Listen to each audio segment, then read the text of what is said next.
E aí galera, tudo jóia? Vamos continuar aqui a nossa aula de revisão sobre fundamentos da vantagem competitiva. E galera, a gente parou nessa parte aqui, né? A gente viu o que é vantagem competitiva, a gente viu as forças competitivas de Michael Porter, viu algumas das utilizações das tecnologias dos sistemas de informação para obter vantagem competitiva, e aqui a gente vai focar realmente nisso daí. Como utilizar os sistemas de informação para obter vantagem competitiva. Então, galera, a primeira pergunta, o primeiro questionamento que deve ser feito dentro de uma organização é o seguinte: como os investimentos em sistemas de informação podem gerar vantagem competitiva? Então, a gente já viu alguns exemplos, porém, existem outras formas pelas quais os sistemas de informação também podem gerar vantagem competitiva.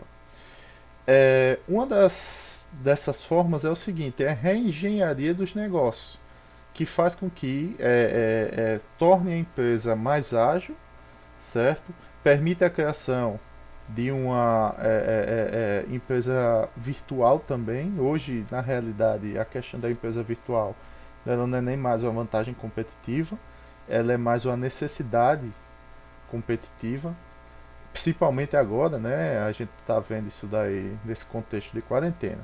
Mas vamos abordar esses aspectos relacionados à reengenharia dos negócios, a empresa a agilidade dos processos de negócio de uma organização e a criação da empresa virtual.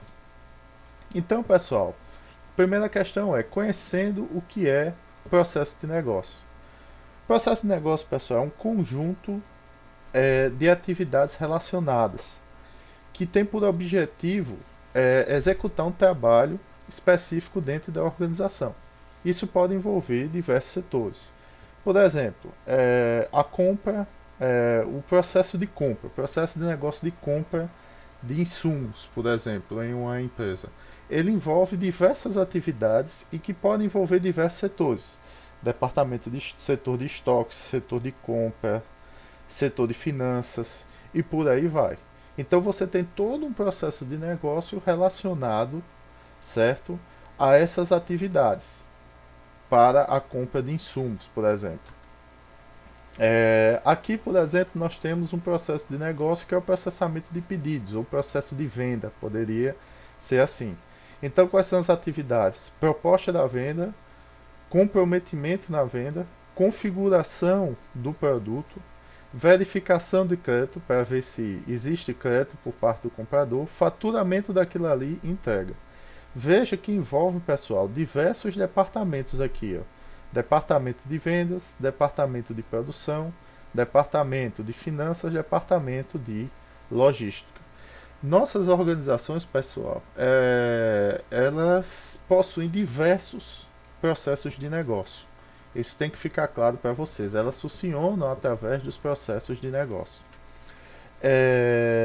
Então, pessoal, nós podemos tornar esses processos de negócio mais atuais, mais ágeis, envolvendo menos departamentos, tornando eles mais confiáveis, com menos atividades.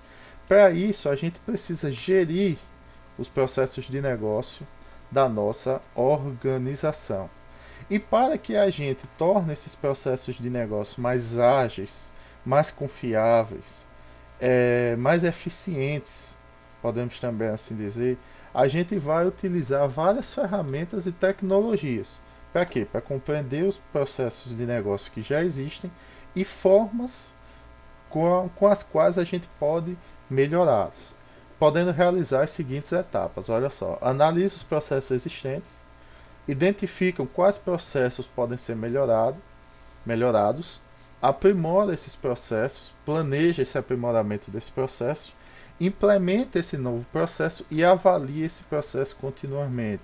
Porque aqui a gente pode ter problemas, muitos também, pessoal. Imagina, pensem só, relacionados à cultura organizacional da empresa e à resistência por parte dos funcionários. Pois é, mais uma vez, né? Lidar com pessoas é mais difícil do que lidar com tecnologia. Vão por mim. Continuando aqui, Em muitas situações, o processo de negócio precisa ser refeito do zero. Um processo de venda que era antigo, demorado, pode ser refeito do zero para se tornar mais ágil e mais eficaz. E para tirar proveito das tecnologias. Por exemplo, quando a gente implanta um sistema ERP em uma organização, muitos processos de negócio eles são totalmente refeitos. A gente vai falar de ERP mais para frente, quando, se Deus quiser, o mais breve possível as aulas voltarem. Então, quando a gente redesenha isso, a gente vai alcançar melhoria em custo, redução de custo, maior confiabilidade, velocidade e agilidade dentro desses processos de negócio. E existem diversas ferramentas de TI que dão suporte para refazer essa reengenharia, fazendo o mapeamento dos processos existentes, dos projetos de negócio, eita que parece que não sai, dos processos de negócio existente e remapeando, criando modelos de processos melhorados. Então, quando a gente utiliza a TI dentro dos processos de negócio, o que é que vai fazer?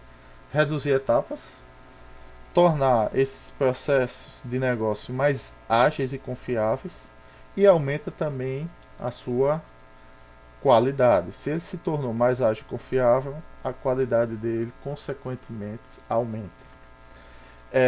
Então, alguns sisteminhas aqui, pessoal, que apoiam a reengenharia dos processos de negócio. Sistemas de gestão de relacionamento com o cliente, Customer Relationship Management.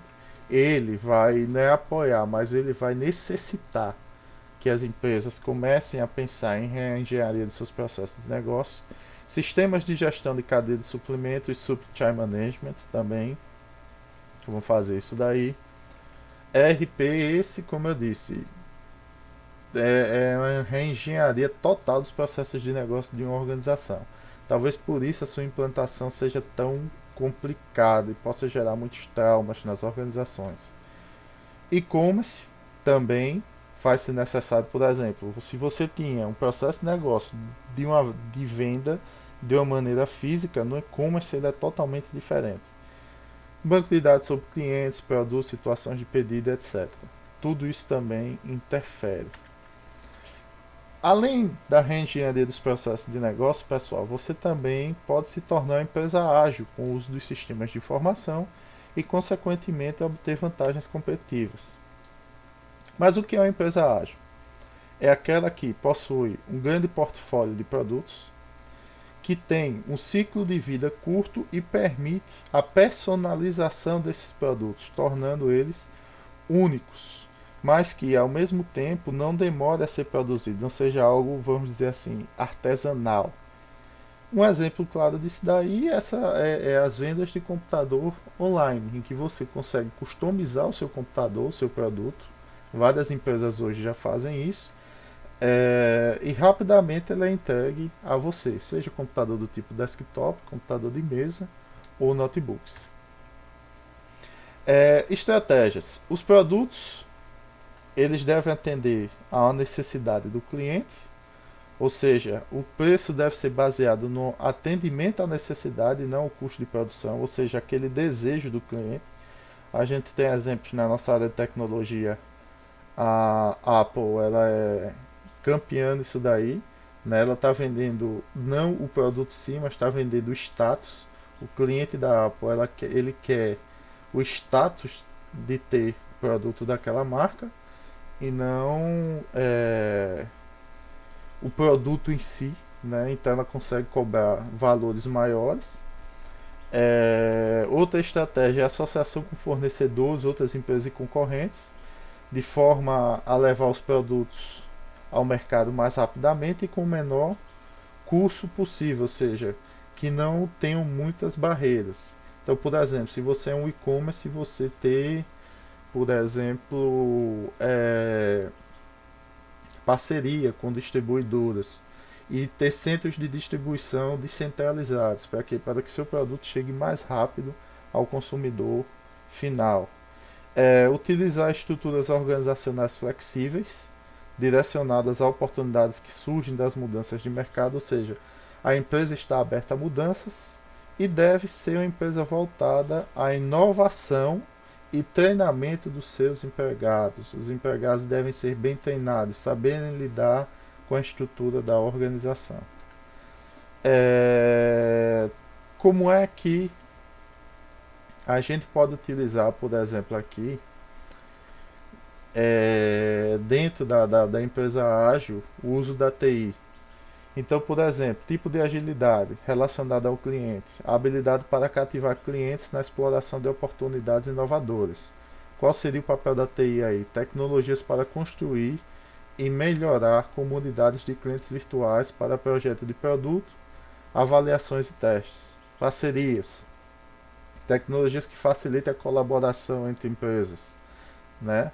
Operacional, tecnologia para estruturação e integração dos processos empresariais. Então, galera, a gente vê que a tecnologia está totalmente relacionada dentro do conceito de empresa ágil. A questão da empresa virtual. Empresa virtual é não só aquela empresa que utiliza de e-commerce, mas também aquela empresa que utiliza os recursos dos sistemas de informação para conectar pessoas, organizações, ativos e ideias. Na quarentena a gente está vendo hoje o home office, né, sendo bastante empregado. Isso é uma característica de uma empresa virtual. E isso, em muitos casos, faz com que ela reduza custos. Imagina só, vamos falando agora do home office. Se você coloca o seu empregado para trabalhar em casa, você reduz custos com energia, você reduz custos com insumos, como por exemplo papel, clipe, coisa desse tipo. Até com comida, um cafezinho, por exemplo, você vai reduzir custos disso daí também. Então, a empresa, quando ela se torna virtual, ela pode obter diversas vantagens competitivas relacionadas a custos, relacionadas a melhorias em suas atividades. Estratégias que a gente pode utilizar também: compartilhar infraestruturas e riscos com os parceiros, unir núcleos de competência, reduzir o tempo entre conceber e vender por meio do compartilhamento e aumentar suas fatias de mercado. Também a empresa virtual ela pode fazer uma estratégia de criação de conhecimento. A gente, pessoal, por exemplo, quando eu, vamos supor, sou um funcionário, um engenheiro de uma empresa há 30 anos, sei todos os macetes como fazer uma fundação como ninguém, uma fundação de um prédio como ninguém. Aquele conhecimento que eu tenho da fundação é o conhecimento tácito, ou seja, é um conhecimento que eu tenho, o como fazer. Porém, se eu me aposentar, aquele conhecimento ele vai embora comigo. E uma empresa deixar de ter aquele conhecimento, né, de ter aquela pessoa com aquele conhecimento é horrível. Então ela tem que ela tem que utilizar de sistemas de informação para tornar aquele conhecimento tácito, aquele como fazer que eu sei, aquela fundação como ninguém, em explícito. Ou seja, em um conhecimento que possa ser distribuído para outras pessoas, que outras pessoas consigam acessar. Então é como se eu chegasse e colocasse no fórum o tutorial de se fazer uma fundação. Certo, pessoal? Então isso é a diferença entre o conhecimento tácito e explícito. Como é que você vai conseguir transformar esse conhecimento tácito em conhecimento explícito? Através de sistemas de gestão do conhecimento. Esses sistemas de gestão do conhecimento, você vai ter, por exemplo, fóruns. Dentro disso daí, você vai ter group wars, ou seja, grupos de usuários discutindo bases de conhecimento em que as pessoas vão colocando tutoriais, tópicos de como fazer aquilo ali. Grupo de discussão, data mining, mineração de dados também entra dentro disso daí. Algo que a gente vai falar mais para frente, quando as aulas presenciais voltarem também.